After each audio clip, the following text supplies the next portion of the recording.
Hi everyone, I'm going to show you how to do your final project for the 1 point perspective forms. Now, last time we learned a lot of new vocabulary.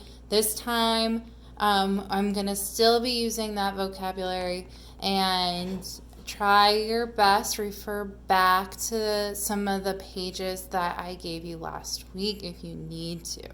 So, I first just want to go over basic shapes versus forms. Now, shapes are all your flat, two-dimensional shapes, such as squares, circles, rectangles, trapezoids, stars, hearts, all those things. Those are shapes. And the list goes on and on and on. Forms are anything that are three-dimensional. So those things are things like cubes and rectangular prisms and cones and cylinders and spheres. And when we are drawing today, we are going to draw the top surface or the front surface of a form. So we're essentially going to be drawing a shape, and then when we draw it receding back into space by adding those diagonal lines, that is going to transform it from being a flat two-dimensional shape to it looking like a three-dimensional shape.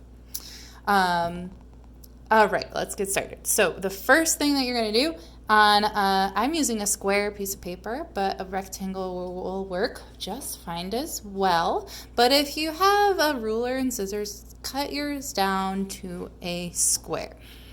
And you can do that by folding one corner to the other and then cutting off the extra piece, or just by measuring how wide it is and then making sure it matches to how tall it is and cutting where you need to cut. And then once you have that paper, if you need to cut it, pause the video and cut it. If not, let's continue. Once you have that paper, we'll start by drawing a horizon line. We technically don't need to draw a horizon line, so draw it as lightly as you can because we will erase it later on. And then on this horizon line, we'll draw our vanishing point. I drew my line really, really, really light, but believe me, it's there. Okay, and my vanishing point, I'm going to draw a little darker. I'm going to need it this whole time. I want it to stand out. Okay, so I have that done. Now is the part that I'm going to start drawing my shapes. Now, if you want to find some small shapes to trace, you may do that, or you can just freehand it. I know people, when they draw circles, they like them to look really, really, really perfect. Don't worry if yours does or doesn't, but if you wanted to, find something small that you can trace. I'm spraying. I'm tracing this spray bottle for a circle, and even though I traced it, it still didn't come out, so I'm gonna fix that later. And then I'm gonna add a triangle. I'm gonna have my shapes all be as close to the same size as I can get them, but it's okay if they are different sizes too. And try to make a variety of shapes. If you're repeating some shapes, that's okay, but see if you can't come up with a couple different ideas for shapes. I think I'm gonna make this one into like a rhombus shape. There we go. Cool. Maybe I'll do another circle over here. I'm kind of staggering mine, but if you end up placing one like in front of the other, if we're referring to the vanishing point as the front, you might need to pay close attention when we are adding those lines to see what you might do different to accommodate that. So I'm gonna intentionally draw one of my shapes overlapping another one so you can see what that might look like. All right, so I'm gonna just draw another smaller shape behind this one. I'll give you that idea. And it's gonna be just a trapezoid. Okay, so now that I have that done, I'm gonna go ahead and I'm gonna trace these using a ruler and a pen so that I have some nice straight lines to use as a guide. So when you're drawing in perspective, you want to use a straight edge every time you're drawing a straight line. So even my shapes here, there's straight edges on these shapes. So I'm using my straight edge, my ruler or your piece of cardboard or whatever you've got that you can draw a straight line with. If you don't have something to draw a straight line with, you can always just use another piece of paper. You can use the edge of a folder. Be creative with what you've got. Okay, and I almost have all my shapes traced. When I trace my circles, I might want to just trace that bottle again or just go really slow with my marker here. Okay. And the reason why I did that in pencil first is because maybe I wanted to rearrange some shapes once I had them set. You never know. I can move them around, make sure they're where I want them, but now that they're in marker, I can't move them around. Okay. I'm just blabbing off here. Okay. Almost on all those straights. Okay, now, once I have this traced, I'm gonna use my eraser to erase some of those extra pencil lines. Last time we did this, you used only squares. This time we're using a variety of shapes. So I'm going to show you what each one of these is going to look like, drawn to the point. But if you have a shape that you want to draw that I didn't draw, go for it. You could do anything, and I mean anything, as long as it's a flat shape. You could do the outline of Baby Yoda if you wanted to. You could do the outline of Pikachu if you want to. It'll be complicated because he'll have a lot of edges, but go for it. Why not?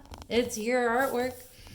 And that might make it really interesting when we add our patterns to the surface. Maybe instead of adding patterns, you just want to add the details to your character. That'd be pretty neat. Okay, now I'm ready to start drawing these to the vanishing point. And I'm going to start with the sphere. It's a little bit more complicated because I'm in charge of figuring out where the edge is. So instead of drawing the corners to the vanishing point, I'm drawing the most outer edge of that circle. So to get that, I'm going to start just by lining my ruler up to the dot. And then I'm going to just like move my ruler towards that circle. And as soon as I touch the circle, bam. See how I'm touching that circle? I'm going to trace with my pencil.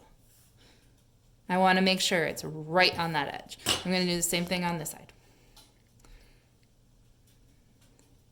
See how it's lined up on the vanishing point and the circle? I'm holding my ruler with my finger and my thumb so it doesn't slide as I'm tracing.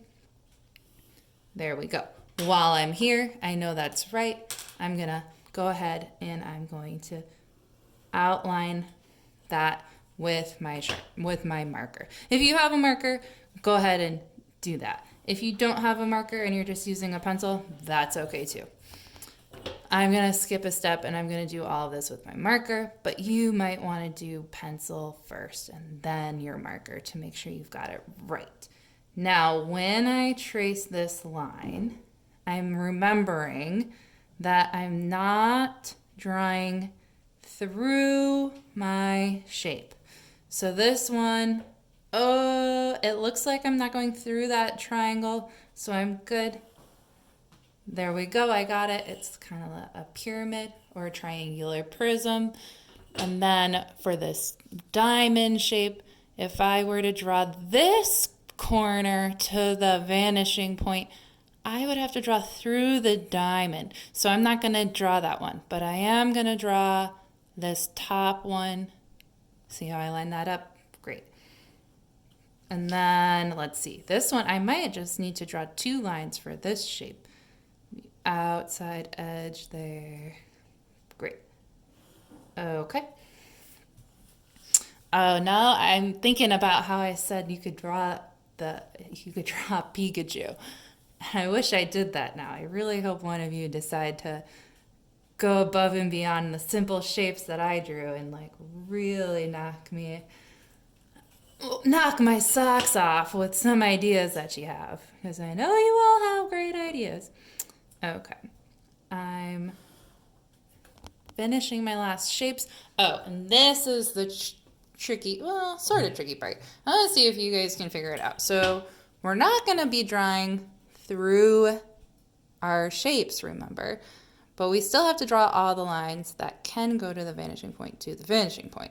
So I'm going to start by drawing the closer shape first, and then watch what I do to that one that's kind of behind this rectangle. Okay, so I have the rectangle drawn, and now I'm still going to line it up to the vanishing point.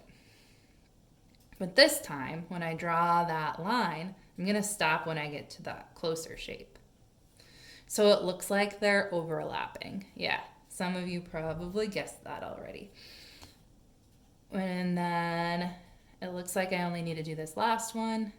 And I'm going to stop when I get to that shape. And that looks pretty cool. Okay. Now, when you're adding color, here's what I'm looking for.